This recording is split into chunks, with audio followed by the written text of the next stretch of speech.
128 জন এখানে সাক্ষী ছিল চার্জশিটে, সেই 128 জনের মধ্যে 50 জনকে আনা হয়েছে।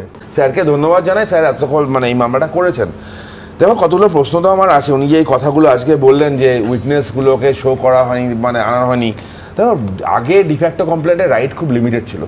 পোস্ট 2022 সেভারাল জাজমেন্ট আছে, সেখানে ডিফ্যাক্টো কমপ্লেন্টের রাইট মানে অনেকটা আছে। ওনাদেরও রাইট ছিল তাদেরকে কল করার, ফার্স্ট। সেকেন্ড, ওনারা সুযোগ ছিল সুপ্রিম কোর্টে যখন রিপোর্ট ফাইল করে, they had the best counsel, Brinda Grover ছিল ওনাদের, সুযোগ ছিল সুপ্রিম কোর্টে জানানোর, yes all this are happening, জানানো হয়নি। থার্ড পয়েন্ট, যখন চার্জশিট ফাইল হলো, চার্জশিটে তোমাদের প্রবলেম ছিল, চার্জশিটটাকে নারাজি ওনারা ফাইল করতে পারতেন। সুপ্রিম কোর্টে যখন মামলাটা পেন্ডিং ছিল, সুপ্রিম কোর্টে অ্যাপ্লিকেশন করে এই মামলার অর্ডার হওয়ার আগে মুভ করে স্যার করতে পারতেন। আমি জানি না, they were misguided. Anyways thank you sir step নেওয়ার জন্য।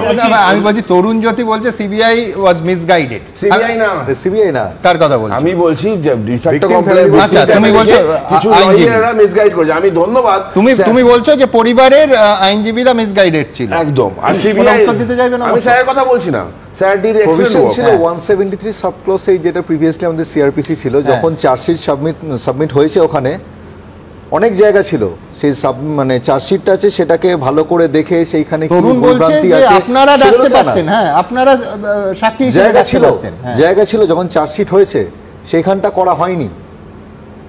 সিবিআই যে সাহসটা দেখাতে পারেনি, মুখ্যমন্ত্রী যাতে বিব্রত না হয়, নির্যাতিতার বাবা সেই সাহসটা দেখিয়েছেন।